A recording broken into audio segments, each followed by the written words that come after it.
सच प्रखर श्रीवास्तव के साथ।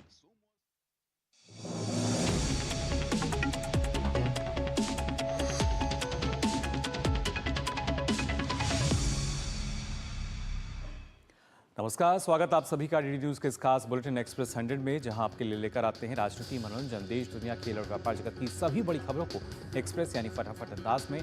मैं हूं मुकुल शर्मा और आइए अब खबरें देखते हैं तेज रफ्तार से।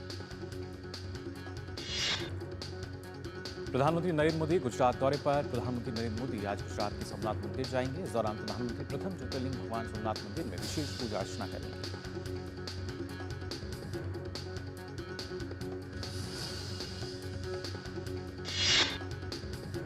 पीएम के दौरे को लेकर लोगों में खासा उत्साह है। यहां दर्शन के लिए आने वाले श्रद्धालुओं का कहना है कि मंदिर में दर्शन करने के लिए बहुत अच्छी व्यवस्था है।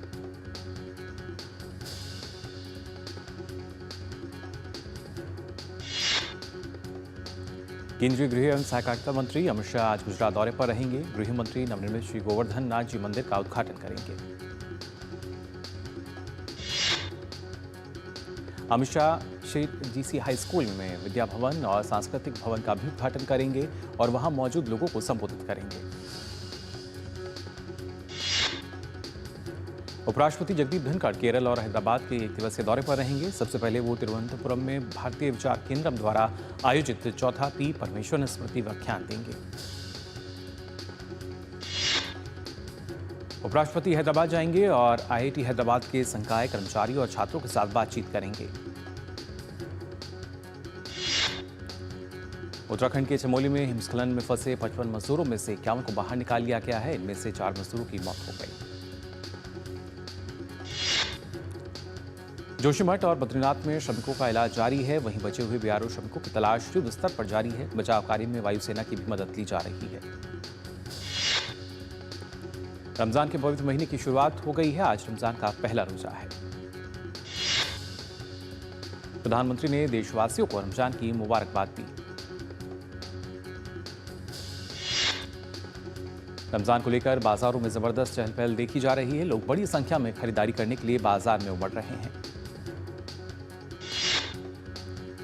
आज से शुरू हुए रमजान के पवित्र महीने से पहले दिल्ली में हजरत निजामुद्दीन दरगाह को रोशनी से सजाया गया। बेल्जियम की राजकुमारी स्ट्रिडा आज उत्तर प्रदेश के बिजनौर जाएंगी।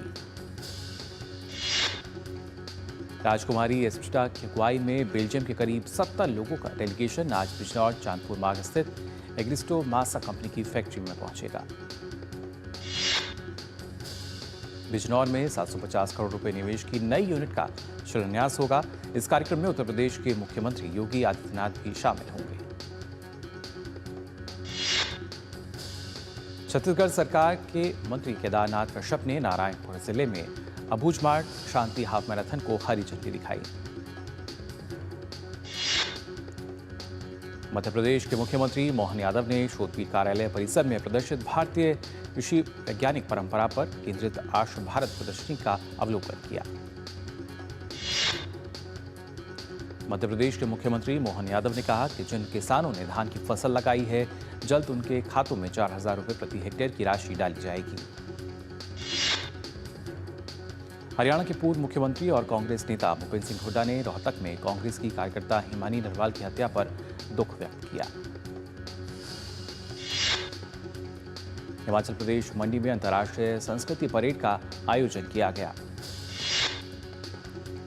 उत्तर प्रदेश में संबल हिंसा की जांच के लिए पहुंची न्यायिक आयोग की टीम ने दर्ज किए बयान।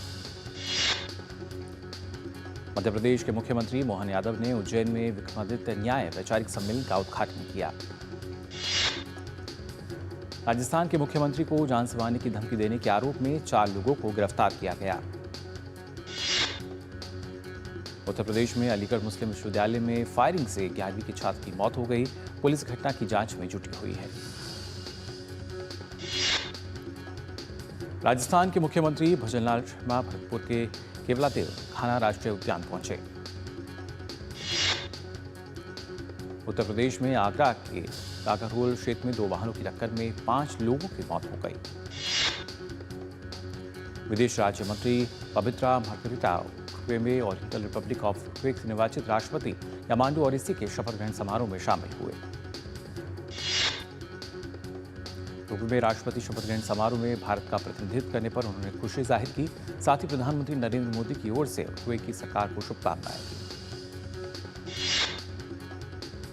यूएई के अखबारों में महाकुंभ आयोजन की जमकर प्रशंसा हो रही है। दिल्ली की मुख्यमंत्री रेखा गुप्ता ने घर घर जाकर स्थानीय लोगों से बातचीत की। बातचीत के इस पहल के जरिए लोगों की समस्याओं को समझने की कोशिश की। हरियाणा में आज 8 नगर निगमों और 33 नगर निकायों के चुनाव के लिए मतदान शुरू। 12 मार्च को आएगा चुनाव परिणाम। हिसार और फरीदाबाद में सुबह से ही मतदान केंद्रों पर मतदाताओं की लंबी कतारें देखी गईं। गुरुग्राम, रोहतक, मानेसर, यमुनानगर और करनाल में भी मतदाता बड़ी संख्या में मतदान के लिए पहुंच रहे हैं। मतदान शाम 6 बजे तक चलेगा।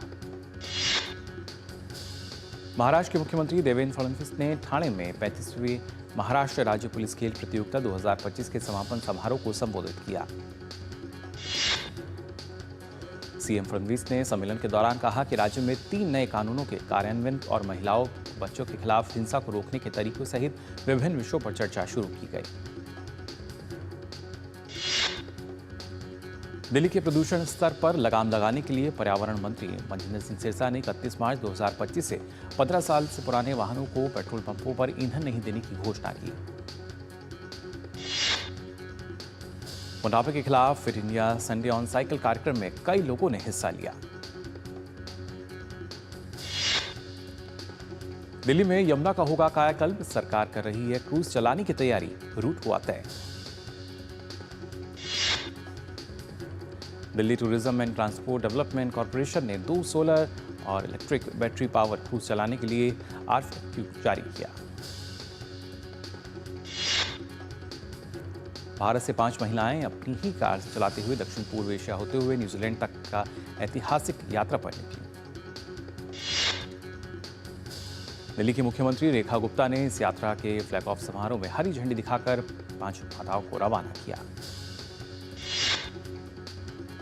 तेलंगाना के मुख्यमंत्री रेवंत रेड्डी ने हैदराबाद में राज्य श्रम विभाग की समीक्षा बैठक की।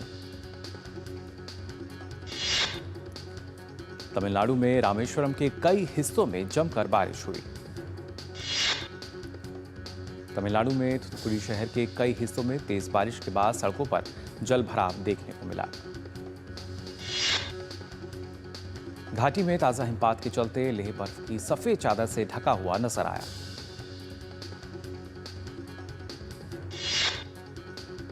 जम्मू कश्मीर के डोडा क्षेत्र में बर्फबारी के बाद चारों तरफ बर्फ जम गई। पर्यटक बर्फबारी का जमकर लुत्फ ले रहे हैं।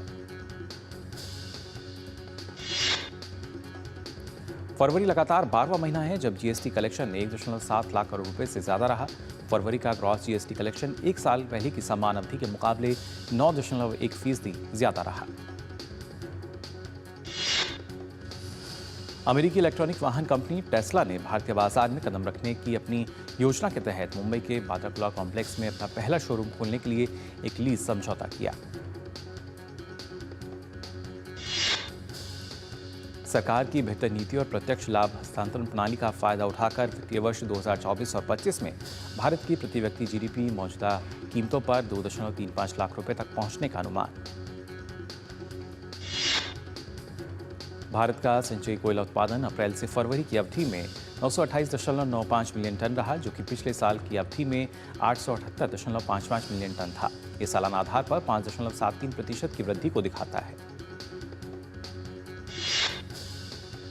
वित्त मंत्री निर्मला सीतारमण ने कहा कि केंद्र और राज्य सरकार की 1200 योजनाओं में करीब 1100 में डायरेक्टर बेनिफिट ट्रांसफर सिस्टम के जरिए लोगों तक लाभ पहुंच रहा है।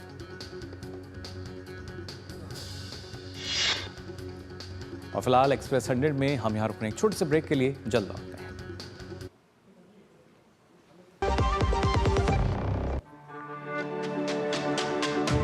मेरी पसंद, मेरी पसंद, मेरी पसंद, मेरी पसंद, हमारी पसंद, हम सबकी पसंद। मजबूत देश का मजबूत सरिया हो गया स्टील।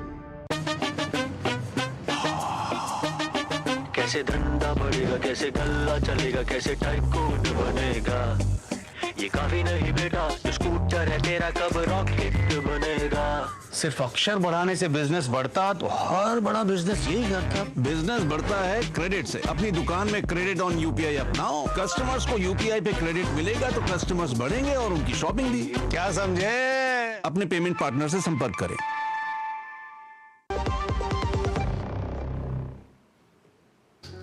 ब्रेक के बाद आप सभी का एक बार फिर स्वागत। डीडी न्यूज पर आप देख रहे हैं एक्सप्रेस 100 और आइए एक बार फिर से खबरें देखते हैं तेज रफ्तार से। महिंद्रा एंड महिंद्रा ने बताया है कि कंपनी की कुल ऑटो बिक्री फरवरी में सालाना आधार पर 15% बढ़कर 83,702 यूनिट रही है। केंद्रीय संचार मंत्री ज्योतिरादित्य सिंधिया ने कहा कि भारत तेजी से ग्लोबल टेक्नोलॉजी हब के रूप में बदल रहा है और देश द्वारा बड़े स्तर पर मोबाइल वर्ल्ड कांग्रेस में हिस्सा लेने के इनोवेशन को बढ़ावा मिलेगा। पूंजीगत व्यय और खपत का समर्थन करने वाली सही मौद्रिक नीति और कम होती ब्याज दरों, बढ़ती लिक्विडिटी एवं रेगुलेशन में ढील देने के कारण मौद्रिक नीति में आई नरमी से भारत की विकास दर को रफ्तार मिल रही है। केंद्रीय वाणिज्य उद्योग मंत्री पीयूष गोयल ने कहा है कि ग्लोबल एआई यानी आर्टिफिशियल इंटेलिजेंस यात्रा भारत बिना अधूरी है और देश की विशाल प्रतिभा और मजबूत तकनीकी क्षमता जिम्मेदार एआई विकास के लिए प्रतिबद्ध है। आईएमएफ के कार्यकारी बोर्ड ने भारत की विवेकपूर्ण नीतियों की सराहना की है। साथ ही आईएमएफ के कार्यकारी निदेशकों ने 2047 तक भारत को विकसित अर्थव्यवस्था बनने की दिशा में किए गए महत्वपूर्ण आर्थिक नीति और सुधारों की सराहना की। आईएमएफ ने रिपोर्ट जारी कर कहा है कि भारत का मजबूत आर्थिक प्रदर्शन 2047 तक विकसित अर्थव्यवस्था का दर्जा हासिल करने के लिए जरूरी सुधारों को लागू करने में मददगार साबित होगा। प्रधानमंत्री नरेंद्र मोदी ने भारत को विकसित राष्ट्र बनाने के लिए आजादी के 100 साल पूरे होने की समय सीमा तय की है। आईएमएफ की रिपोर्ट में बताया गया है कि भारत के वित्तीय क्षेत्र का स्वास्थ्य, मजबूत कॉर्पोरेट बैलेंस शीट और अच्छा डिजिटल पब्लिक इंफ्रास्ट्रक्चर दिखाता है कि देश की वृद्धि दर मध्यम अवधि में तेज रहेगी। साथ ही जनकल्याण की योजनाएं भी जारी रहेंगी। यूपीआई लेन देन फरवरी में सालाना आधार पर 33% बढ़कर 16.11 अरब पर पहुंच गया है। बीते महीने यूपीआई लेन देन की वैल्यू भी 20% बढ़कर 21.96 लाख करोड़ रुपए हो गई। छत्तीसगढ़ के नया रायपुर स्थित फेयर लेक रिजॉर्ट में छत्तीसगढ़ इंडस्ट्री डायलॉग कार्यक्रम का आयोजन किया गया। छत्तीसगढ़ इंडस्ट्री डायलॉग कार्यक्रम का आयोजन सफलतापूर्वक हुआ। विष्णुदेव साय ने छत्तीसगढ़ इंडस्ट्री डायलॉग कार्यक्रम को संबोधित करते हुए कहा कि हमारा संकल्प है कि 2047 तक भारत को एक विकसित राष्ट्र बना सकें। एमएसएमई सेक्टर को बढ़ावा देने के लिए हम विशेष कदम उठा रहे हैं। अमेरिका के राष्ट्रपति डोनाल्ड ट्रंप के साथ तीखी बहस के एक दिन बाद ब्रिटेन के प्रधानमंत्री कीर स्टारमर ने यूक्रेन के राष्ट्रपति ज़ेलेंस्की का लंदन में स्वागत किया। इस दौरान यूक्रेन की रक्षा क्षमताओं को बढ़ाने के लिए ब्रिटेन और यूक्रेन के बीच $2 अरब 80 करोड़ के ऋण समझौते पर भी हस्ताक्षर हुए। राष्ट्रपति ज़ेलेंस्की के मुताबिक यह ऋण यूक्रेन की रक्षा क्षमताओं में वृद्धि करेगा। चर्चा में प्रधानमंत्री स्टारमर ने यूक्रेन के लिए ब्रिटेन के अटूट समर्थन का वादा किया। आज राष्ट्रपति ज़ेलेंस्की किंग चार्ल्स तृतीय और यूरोपीय सहयोगियों के समूह से मिलेंगे। कीर स्टारमर ने यूरोपीय शिखर सम्मेलन के लिए आज यूरोपीय नेताओं को लंदन में समिट के लिए आमंत्रित किया है। इस समिट में फ्रांस, जर्मनी, डेनमार्क, इटली समेत 13 देश शामिल होंगे। नेवार्क लिबर्टी अंतर्राष्ट्रीय हवाई अड्डे के लिए उड़ान भरते समय फेडेक्स कार्गो विमान के इंजन में आग लग गई। विमान ने न्यूयॉर्क से इंडियानापोलिस के लिए उड़ान भरी थी, तभी एक पक्षी से वो टकरा गया, जिससे बोइंग 767 का इंजन क्षतिग्रस्त हो गया। स्पेन के वेलेंसिया क्षेत्र के नेता कार्लोस माजोन ने अक्टूबर और नवंबर 2024 में वेलेंसिया के पूर्व में स्थित कस्बों में आई विनाशकारी बाढ़ से निपटने में अपने तरीकों का बचाव किया, जिसमें करीब 220 से अधिक लोग मारे गए थे। प्रदर्शन में भीड़ ने माजोन से पद छोड़ने का आह्वान किया। बोलीविया के पश्चिमी पोटीसी क्षेत्र में 2 बसों की टक्कर में कम से कम 37 लोगों की मौत हो गई और दर्जनों घायल हो गए। ये दुर्घटना सुबह के समय यूनी और कोलाचानी शहरों के बीच के मार्ग पर उस समय घटित हुई जब एक वाहन सामने वाली लेन में घुस गया। इजराइल पवित्र महीने रमजान और अप्रैल के मध्य में यहूदी फसह के दौरान गाजा में संघर्ष विराम को बढ़ाने के अमरीकी प्रस्ताव पर सहमत हो गया है। नेतन्याहू के कार्यालय की ओर से जारी बयान में कहा गया है कि इजराइल ने मार्च के अंत में समाप्त होने वाले रमजान और अप्रैल के मध्य में मनाए जाने वाले 8 दिवसीय यहूदी फसह की अवधि के लिए अस्थायी संघर्ष विराम के लिए अमेरिकी राष्ट्रपति के दूत स्टीव विटकॉफ की योजना को अपनाया है। तुर्की में प्रतिबंधित कुर्दिस्तान वर्कर्स पार्टी उग्रवादी समूह ने तत्काल युद्ध विराम की घोषणा की। यह युद्ध विराम जेल में बंद पीके के नेता अब्दुल्ला ओकलान के आह्वान के बाद बंद किया गया है। राष्ट्रपति तैयब एर्दोगान का कहना है कि यदि समूह के निस्संस्करण की प्रक्रिया रुकी रहती है या वादे पूरे नहीं किए जाते हैं तो तुर्की पीके के आतंकवादी समूह के खिलाफ अभियान फिर से शुरू कर देगा। डबल निमोनिया से जूझ रहे पोप फ्रांसिस की हालत स्थिर है। वेटिकन ने बताया है कि ऑक्सीजन थेरेपी जारी है, साथ ही संक्रमण के कोई नए संकेत नहीं है। अमेरिका के योसेमिटी नेशनल पार्क में 100 से ज्यादा प्रदर्शनकारियों ने ट्रंप प्रशासन की नीतियों के खिलाफ प्रदर्शन किया। प्रदर्शनकारी राष्ट्रीय पार्कों और जंगलों में कर्मचारियों की कटौती से नाराज हैं। आईसीसी चैंपियंस ट्रॉफी का आखिरी ग्रुप मैच आज भारत और न्यूजीलैंड के बीच दुबई में खेला जाएगा। भारत और न्यूजीलैंड दोनों टीमें पहले ही सेमीफाइनल में जगह बना चुकी हैं।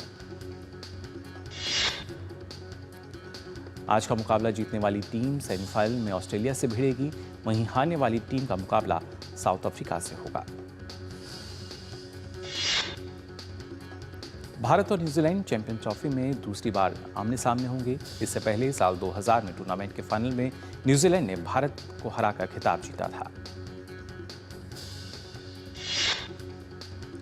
चैंपियंस ट्रॉफी में 25 साल बाद दूसरी बार दोनों टीमें आमने सामने होंगी। भारत न्यूजीलैंड के बीच ये मुकाबला दोपहर 2:30 बजे से दुबई में खेला जाएगा। शेफाली वर्मा और जेस जॉनसन के बीच नाबाद 140 रनों की साझेदारी की बदौलत दिल्ली कैपिटल्स ने रॉयल चैलेंजर्स बेंगलुरु को 9 विकेट से हरा दिया। एम चिन्नास्वामी स्टेडियम में खेले गए महिला प्रीमियर लीग के इस मैच में दिल्ली कैपिटल्स ने मैच में 27 गेंदें शेष रहते हुए 1 विकेट पर 151 रन बनाकर जीत हासिल की। महिला प्रीमियर लीग में इस जीत के साथ 2 बार फाइनलिस्ट रही दिल्ली कैपिटल्स इस संस्करण में प्लेऑफ के लिए क्वालिफाई करने वाली पहली टीम बन गई है। भारत, ऑस्ट्रेलिया और दक्षिण अफ्रीका के डेफ टीमों के बीच आज से नई दिल्ली के कर्नेल सिंह स्टेडियम में बहुप्रतीक्षित T20 त्रिकोणीय सीरीज का आगाज होगा।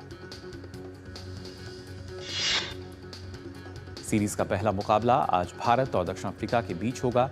इस त्रिकोणीय सीरीज का आयोजन भारतीय डेफ क्रिकेट संघ की ओर से किया जा रहा है। भारत, दक्षिण अफ्रीका और ऑस्ट्रेलिया की अंतर्राष्ट्रीय डेफ क्रिकेट टीमें 2 से 8 मार्च तक होने वाली सीरीज में भाग लेंगी। सीरीज में 6 लीग मैच खेले जाएंगे। भारत, दक्षिण अफ्रीका और ऑस्ट्रेलिया के बीच त्रिकोणीय सीरीज का फाइनल 8 मार्च को होगा। सीरीज के बाद भारतीय डेफ क्रिकेट टीम 10 से 12 मार्च तक ऑस्ट्रेलिया के साथ 3 मैचों की वनडे सीरीज भी खेलेगी। भारत के मौजूदा विश्व चैंपियन डी गुकेश फिरे क्लासिकल रेटिंग में करियर की सर्वश्रेष्ठ तीसरी रैंकिंग पर पहुंच गए हैं। 18 वर्षीय गुकेश ने 10 अंक हासिल किए हैं और अब उनकी रेटिंग 2787 है। फिरे क्लासिकल रेटिंग में डी गुकेश के हमवतन भारतीय ग्रैंडमास्टर आर प्रज्ञानंदा ने भी शीर्ष 10 में जोरदार वापसी की है। प्रज्ञानंदा ने 17 अंक हासिल करने के बाद वे 8वें स्थान पर पहुंच गए हैं। फिरे क्लासिकल रेटिंग में दूसरे स्थान पर मौजूद हिकारू नाकामुरा 2802 अंक से पीछे हैं, जबकि नॉर्वे के मैग्नस कार्लसन 2833 अंकों के साथ दुनिया के शीर्ष रैंक वाले शतरंज खिलाड़ी बने हुए हैं। भारतीय शतरंज खिलाड़ी अर्जुन एरिकेसी 2777 अंकों की रेटिंग के साथ 5वें स्थान पर खिसक गए हैं। वे लंबे समय से सर्वोच्च रैंकिंग वाले भारतीय थे। कोनेरू हम्पी महिलाओं की सूची में शीर्ष 10 में एकमात्र भारतीय बनी हुई हैं, जो 2528 की रेटिंग के साथ 6वें स्थान पर हैं, जबकि आर वैशाली और हरिका कंवली क्रमशः 14वें और 16वें स्थान पर हैं।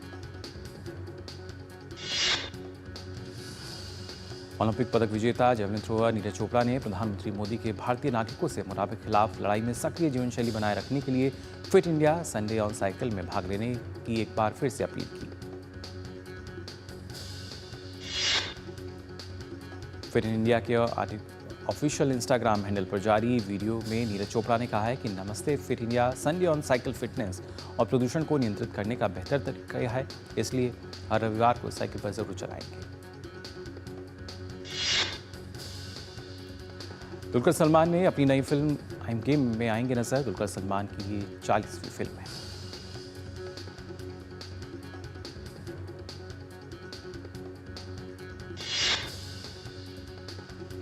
विष्णु माचो अभिनीत तेलुगु ऐतिहासिक ड्रामा फिल्म कनप्पा 25 अप्रैल को सिनेमाघरों में रिलीज होगी।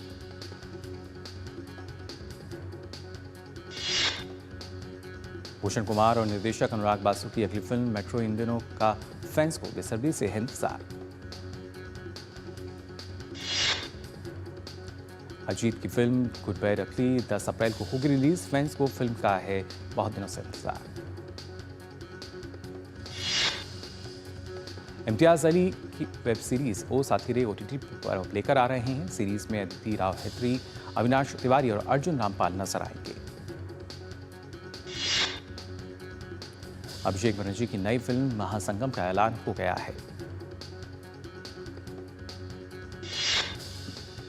इब्राहिम अली खान की डेब्यू फिल्म नादानिया 7 मार्च को OTT पर स्ट्रीम होगी।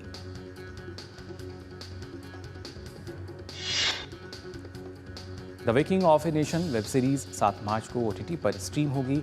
जलियांवाला बाग हत्याकांड पर आधारित है ये series.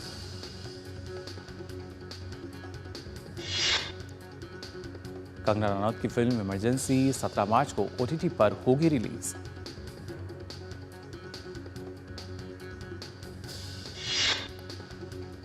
Punjabi singer Parmish Verma crime thriller Canada से डिजिटल डेब्यू कर रहे हैं।